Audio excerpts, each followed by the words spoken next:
Hello and welcome back to my page. I know it's been a minute, right? I launched the YouTube page and now it's taking me forever to get a video up. Let me tell you guys something.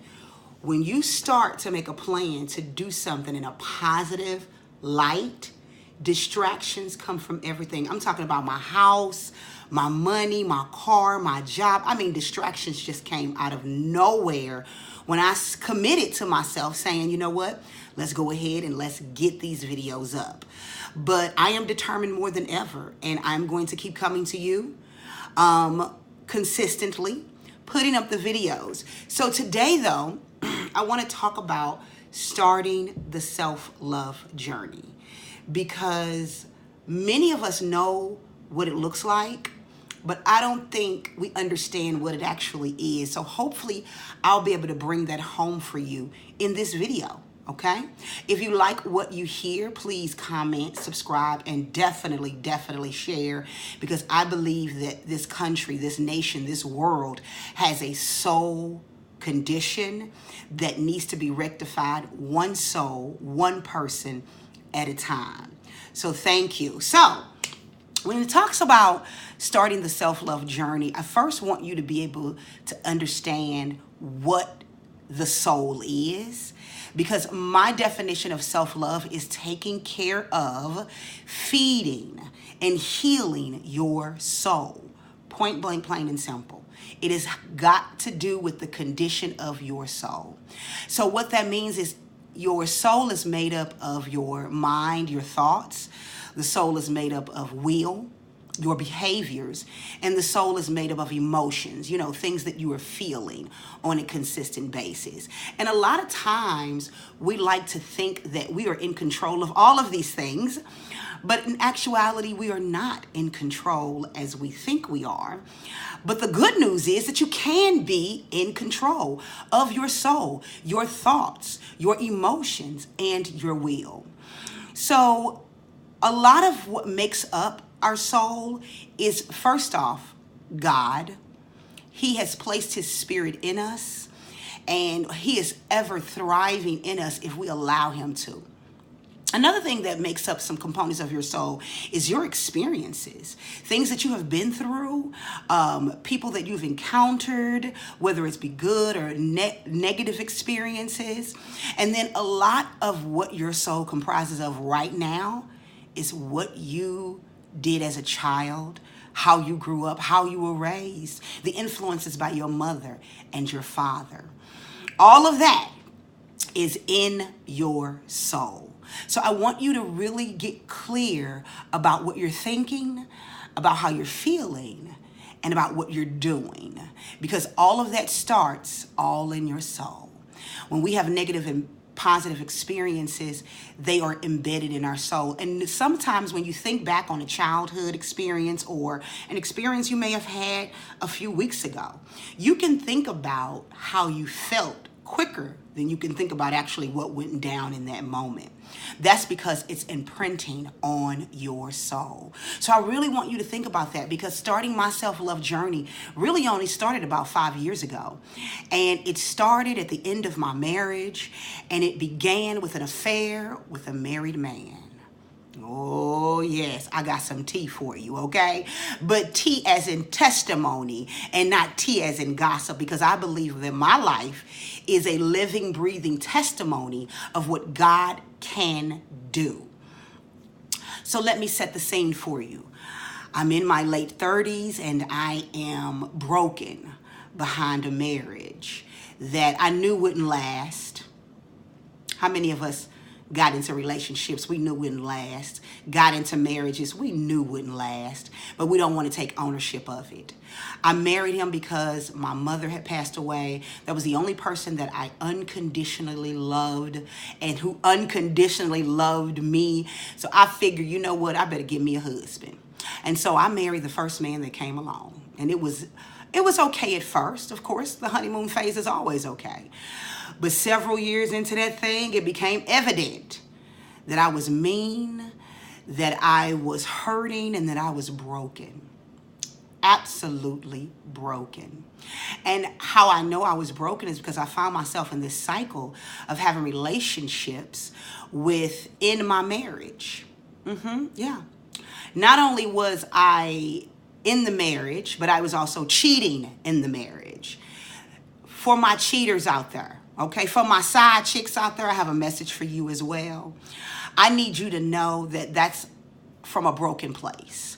Anybody that decides to get into a relationship, a committed relationship, whether married or not, and have another relationship outside of that relationship, you are broken, point blank, plain and simple, and you lack unconditional love for yourself, because it happened to me. Because I lack the unconditional love for myself. Well, my marriage had ended, and once my marriage had ended, I ended up having an affair with a married man, and I'm in church. Yeah, I'm in church. I'm singing in the choir. I'm on the finance board. I am active in God's church, broken, suffering, heart breaking every single day. And so I'm like, Lord, why am I going through this, right? Because God, Jesus, you're a savior, right? You are the end all be all. It all got finished on the cross. And you know what? God let me know that's true. It all got finished on the cross. But let me tell you, you still have work to do. Christ did his job. Now it's your turn. And he let me know that I lacked unconditional love for myself, that I really did not love God if I was not properly loving myself. And I want you guys to really get that, because I hear it all the time. I love God. You don't love God? What's wrong with you? When we really don't love God. We really don't love God, especially when we're not loving ourselves. Now, don't get me wrong. You can love from a place in God. You can love God to a certain extent, right? Because we do have some compassion.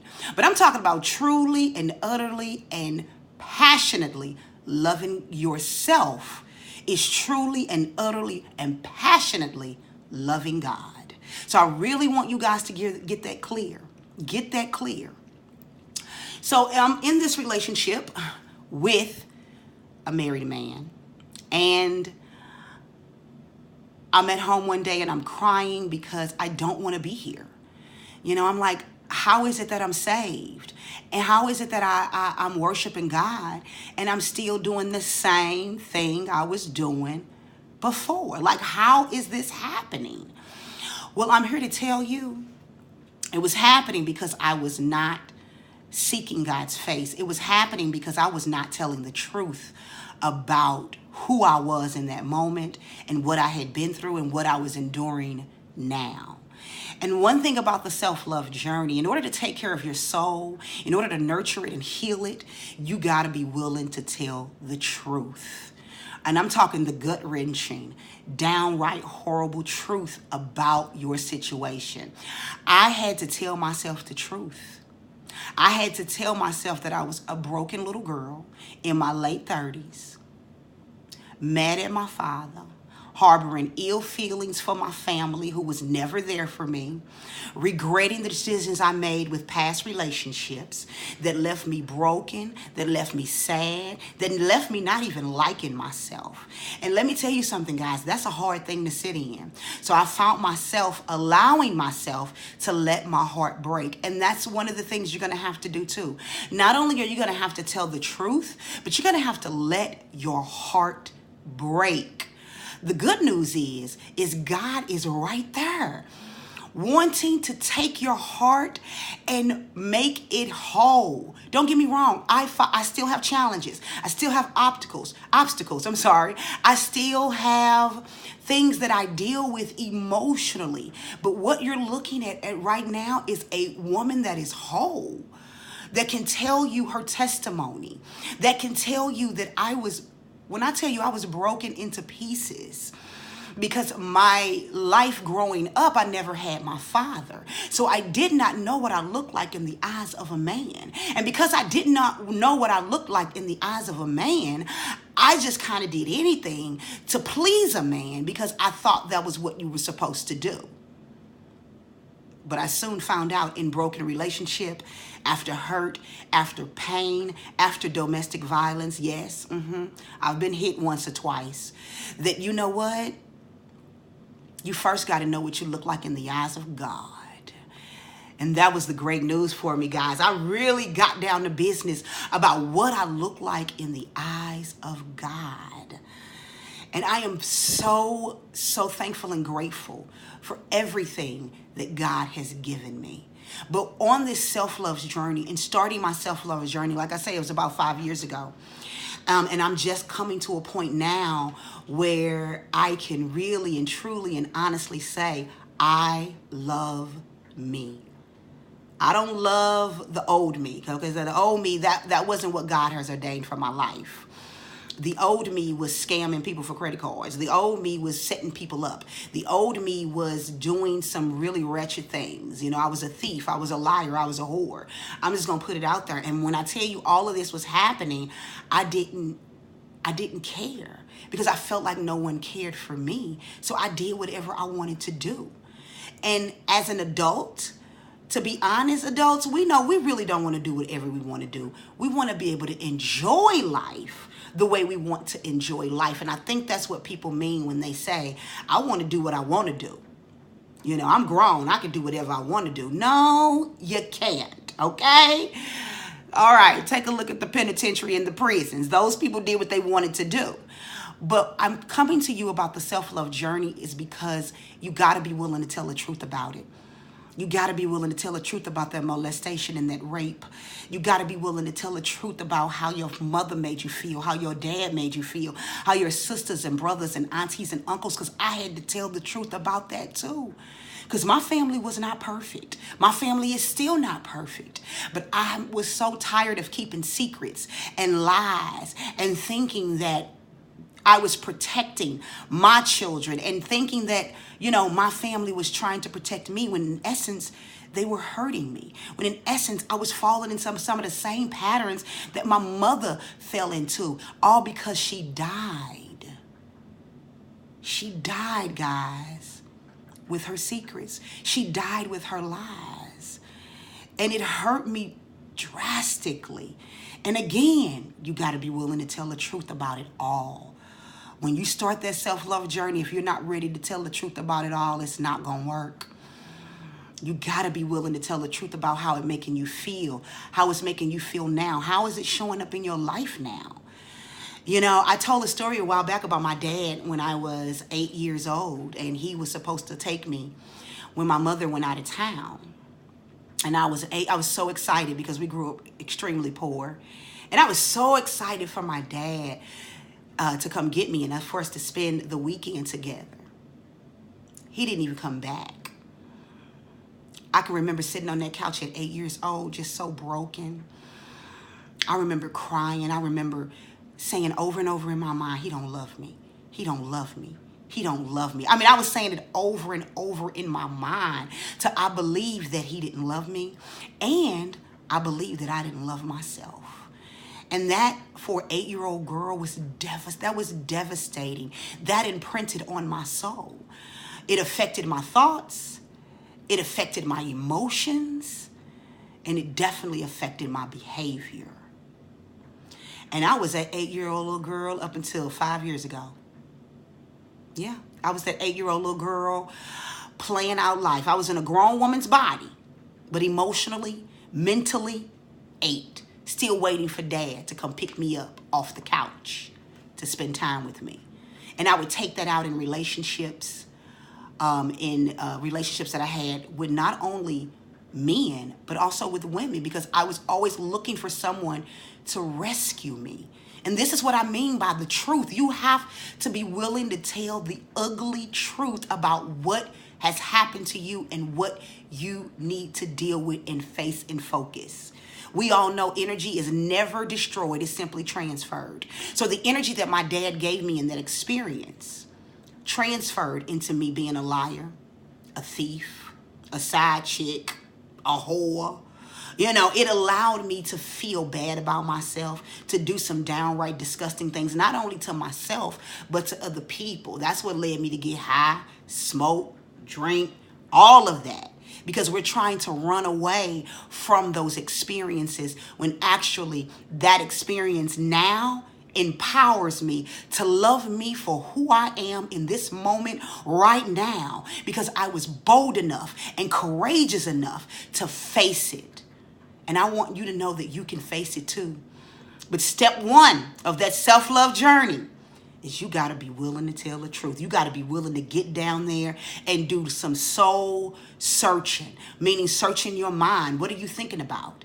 How is that experience when you were molested or when you were raped? How is that experience showing up right now in your life? What are the thoughts that you tell yourself? Do you tell yourself that you are dirty? Do you tell yourself that you're a whore? Do you think that you're not worthy? Or do you feel dehumanized and devalued all the time because of that experience? Tell the truth. It will make you free. Tell the truth. And be willing to face it. And you can face it with God. Oh, I hope that I blessed you on today. I want you to know, starting that self-love journey, you got to be willing to sit in your truth. I'm going to come back again next week, and I'm going to piggyback off of this as well. I want you to come back. Please comment, share, and subscribe. I promise you that your life can be whatever you want it to be. You got to be willing to face it. Your life can be what God has called you to be. You just got to be willing to face it. But you know what? You can face it. You're not alone, because that's what the devil wants us to believe. The enemy wants us to believe that you are alone. You're not alone. Now, you may be by yourself, because there is a difference, but you are not alone. God is so ever present with you. So today was about the soul searching, nurturing your soul, healing your soul. To start your self-love journey, be willing to tell the truth. Be willing to sit in it. Now, the next video, though, is going to be about how you can do that.